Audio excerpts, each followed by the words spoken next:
kebiasaan deres dengan menjamkan mata, itu memang ayat-ayat Quran seperti ada di mata gitu, berarti melek biar hilang.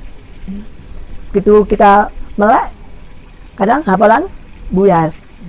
Tapi ketika sudah terbiasa dengan deres dengan mata terbuka, kita bisa nyambi apa saja, nyambi momong, nyambi masak, nyambi sembarang. Masa nggak nyambi di kamar mandi aja gitu.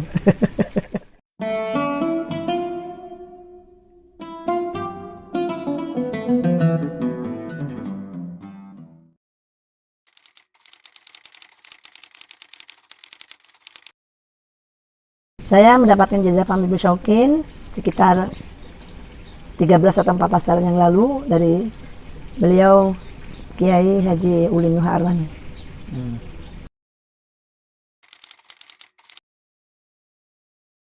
Fahmi Bisyauqin itu berasal dari huruf judul-judulnya surah dalam Al-Quran. Fa, Mim, Ya, Ba, Shin, Wawu, dan Qaf. Semuanya Fa itu Fatihah, Mim itu Maidah, Ya itu Yunus, Ba itu Bani Israel, kemudian Shin itu Syu'ara, Wawu itu Was-Saffat, kemudian Qaf itu surat Qaf. Seperti dibagi dalam 7 hari. Dimulai dari hari Jumat atau malam Jumat. Jadi setiap malam Jumat kita mulai, di hari Kamis kita khatam. Seperti itu. Alhamdulillah sekarang Fahmi Bisyauqin sudah menjadi program wajib di pesantren Al-Baqarah. Jadwalnya kalau di tempat saya, karena saya memperjuangkan bacaan tartil, jadi saya jadikan 2 majelis, malam hari dan pagi hari.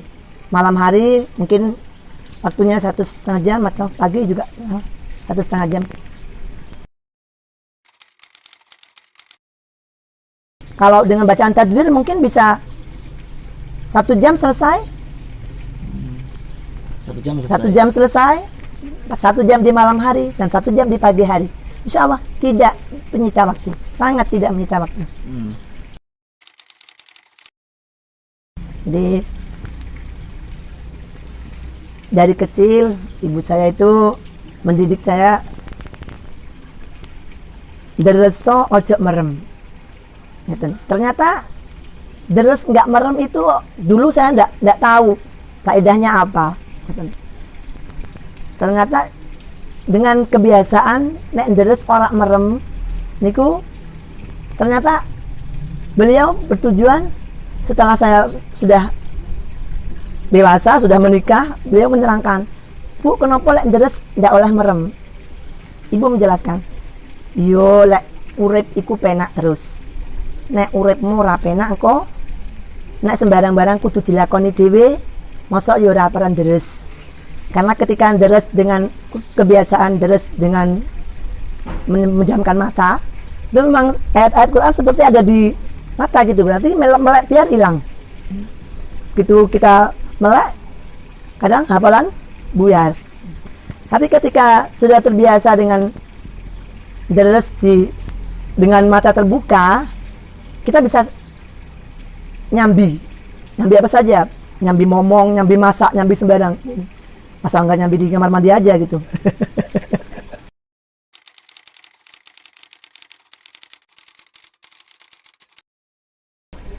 Mulailah dari awal lagi. Mulailah dari awal lagi, menghafal lagi, satu demi satu ayat dihafalkan lagi. Jadi sebenarnya ketika kita sudah memutuskan untuk menjadi penghafal Al-Quran, berarti kan sudah punya pilihan untuk menghafal. Wajibin itu wajib derese, bukan wajib lanyai. Lanyah itu anugerah, fadl dari Allah. Jadi wajibin itu murojaahnya, deresnya. Ketika kita sudah deres, lanyah atau tidak itu urusan Allah. Jadi kalau ada yang sampai hilang karena hafalannya hilang, mulailah dari bawah lagi.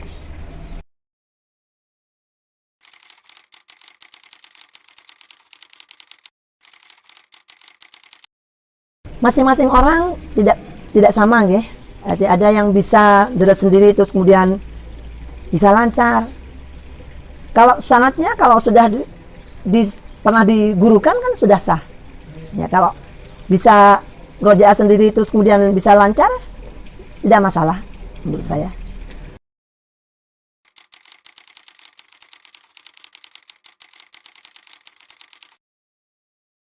Ya, kalau menurut saya yang saya alami, kalau kita memang ingin mencetak generasi para penghafal Al-Quran, dari kecil sudah dibiasakan mendidik anak-anak membaca Al-Quran dengan fasih. Jadi ketika nanti sudah masuk di pesantren, sudah fasih lisannya, menghafal dengan baik.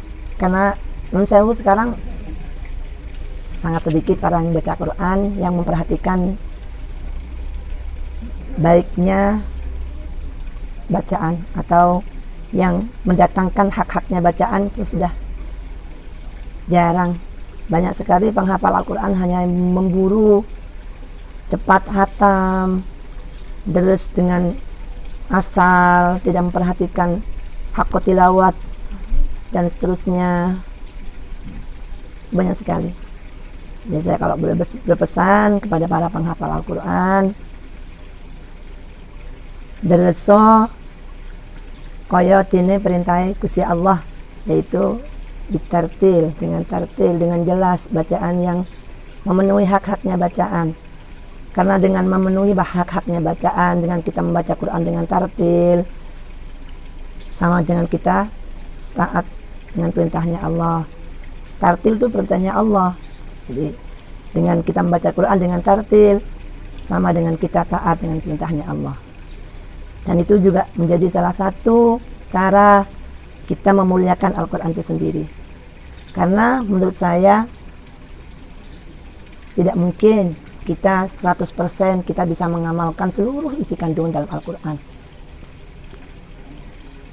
Bahkan banyak kan orang hanya bisa menghafal, hanya bisa membaca tanpa tahu maknanya. Walaupun membaca Al-Quran sendiri itu tanpa mengetahui maknanya pun tetap mendapatkan pahala. Nah, salah satunya dengan membacanya dengan baik, membaca dengan tartil, itu juga bisa diniatkan untuk memuliakan Al-Quran.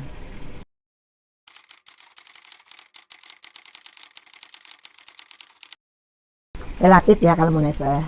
Kalau saya pribadi, karena mungkin ada di pesantren ya, ada di lingkungan pesantren dari kecil, terutama anak-anak perempuan saya itu diwurui cara ubudiyah sehari dulu, diberi pelajaran ubudiyah wajibnya dulu. Misalnya cara berwudu dengan baik, cara sholat yang sudah betul, kemudian sebelum balik ya, sebelum balik itu sudah diberi pelajaran ilmu syaratnya dulu, yaitu cara bersesuci yang baik, yang betul, kemudian cara sholat yang betul, kemudian ya semacam itu ya, pendidikan pokoknya, dasarnya. Kemudian nanti setelah, kebetulan anak-anak saya baru mau menghafal setelah lulus SD. Nggak ada yang seperti saya dulu waktu masih kecil sudah menghafal, nggak ada. Jadi anak-anak saya semuanya baru mau menghafal setelah lulus sekolah dasar.